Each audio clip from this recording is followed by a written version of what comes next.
Persoalannya adalah apabila ternyata menyangkut nama atau identitas orang lain yang tentu saja harus dilindungi.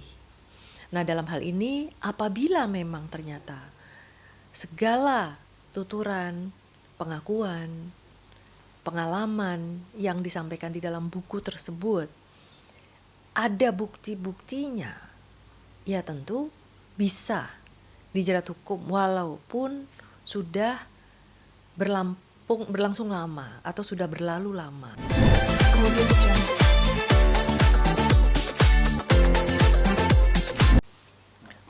Kita kaitkan dengan masalah yang sedang ramai, salah satu aksi di CLA yang belum lama ini merilis sebuah buku Broken String. Dia menceritakan bahwa masa kelamnya pada saat umur 15 tahun dengan inisial D. Dia mengatakan di situ bahwa dipaksa menikah, bahkan sampai tidak ada izin dari orang tuanya.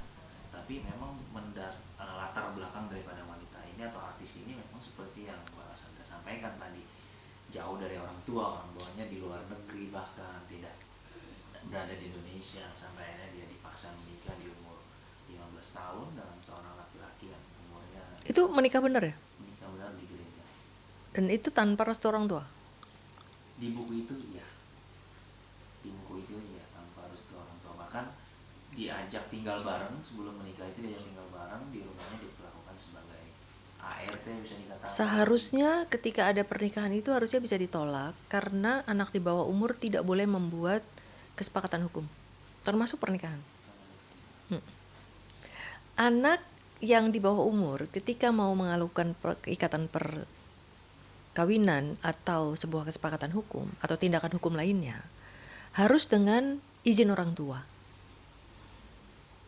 Nah, itu alasannya mengapa negara juga sudah mengatur ada batasan untuk boleh menikah pada perempuan dan pada laki-laki. Dulu 16 tahun, sekarang sudah naik menjadi 18 dan 19 gitu ya. Jadi ketika ada permintaan untuk menikah pada anak yang belum mencapai umur, permintaan dispensasi untuk boleh menikah, itu ditujukan oleh orang tua kepada hakim, bukan anaknya, karena anak belum boleh membuat tindakan hukum. Nah, jadi ketika ada sebuah pernikahan pada anak, tentu telah terjadi pelanggaran hukum, kan gitu ya. Tapi tentu harus dicek lagi pada saat itu berlaku hukum yang mana, masih 16 atau sudah 19 gitu. Tapi yang jelas kembali lagi harus dilakukan pemeriksaan secara seksama dengan tetap menunjukkan keberpihakan kepada siapapun yang mengaku korban. Pengakuan korban ini harus diperiksa. Apabila misalnya memang sudah terbukti, bukan karena tidak percaya, tetapi untuk melengkapi bukti. Supaya apa? Supaya nanti kalau misalnya memang mau dipersidangkan, buktinya kuat. Bukan karena tidak percaya, tapi untuk memberikan kekuatan hukum, memberikan kekuatan dengan bukti-bukti yang kuat supaya tidak ada ruang dan celah untuk berkelit.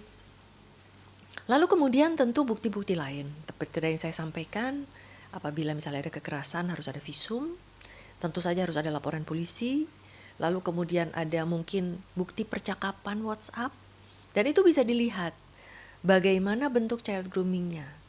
Ada keahlian lingua forensik, jadi bahasa itu bisa dilihat apakah memang ada unsur intimidasi, unsur manipulasi, child grooming, sampai kekerasan gitu.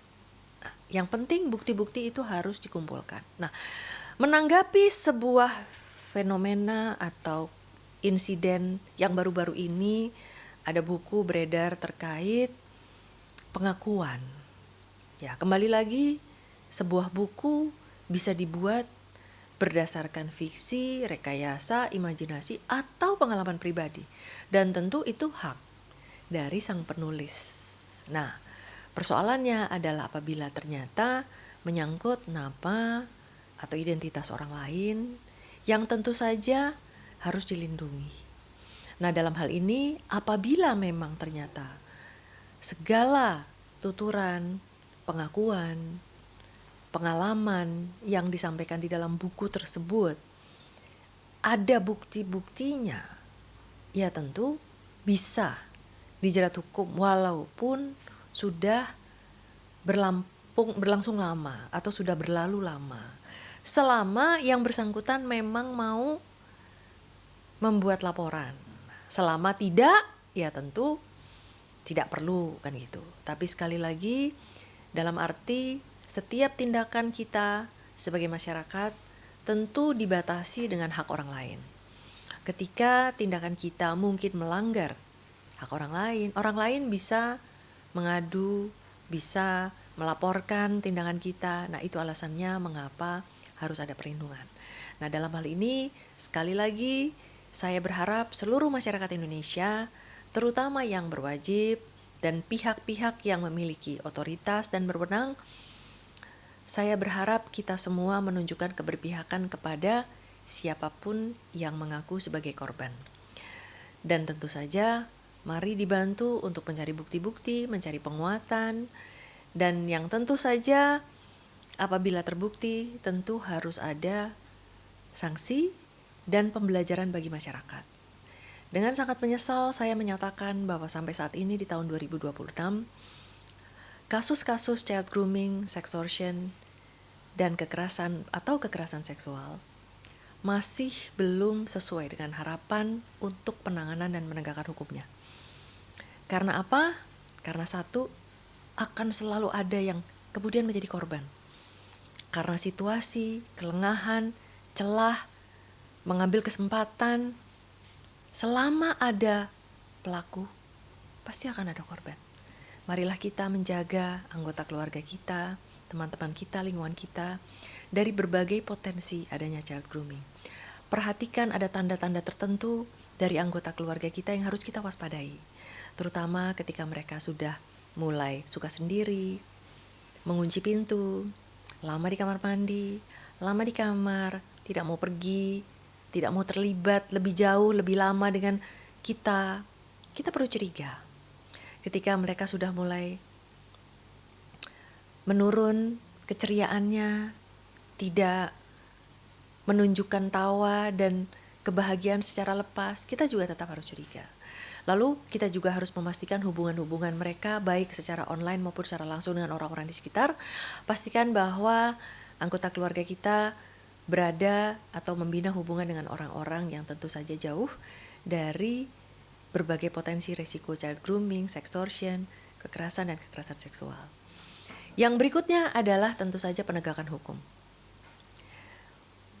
Mohon kita bisa membantu penegakan hukum, tidak hanya menyalahkan pihak kepolisian yang tidak bisa menjerat pelaku karena bukti kurang. Marilah menjaga, mengumpulkan, dan menyediakan juga bukti tersebut. Karena ketika laporan itu dibuat, tentu harus siap dengan bukti-bukti. Ketika terlapor memberikan argumentasinya, memberikan bukti yang berbeda, nah itu akan selalu menjadi perang alat bukti. Sekali lagi, dalam proses penegakan hukum, saya berharap seluruh masyarakat Indonesia dan terutama orang-orang yang berwenang, psikolog, lawyer, polisi, dan lembaga-lembaga swadaya masyarakat yang bergerak dalam perlindungan anak maupun perlindungan perempuan, mohon untuk tetap berpihak kepada korban dengan selalu berdasar kepada standar dan prosedur. Yang terakhir adalah proses intervensi atau pemulihan. Dengan sangat menyesal saya juga menyampaikan bahwa berbagai bentuk intervensi yang tersedia saat ini juga masih sangat terbatas, sehingga banyak sekali korban yang tidak mendapatkan intervensi secara cukup, memadai, dan tepat oleh ahli-ahli yang memang punya kompetensi terkait, sehingga akhirnya banyak sekali gangguan psikologis yang berkepanjangan sampai waktu yang sangat panjang. Kemudian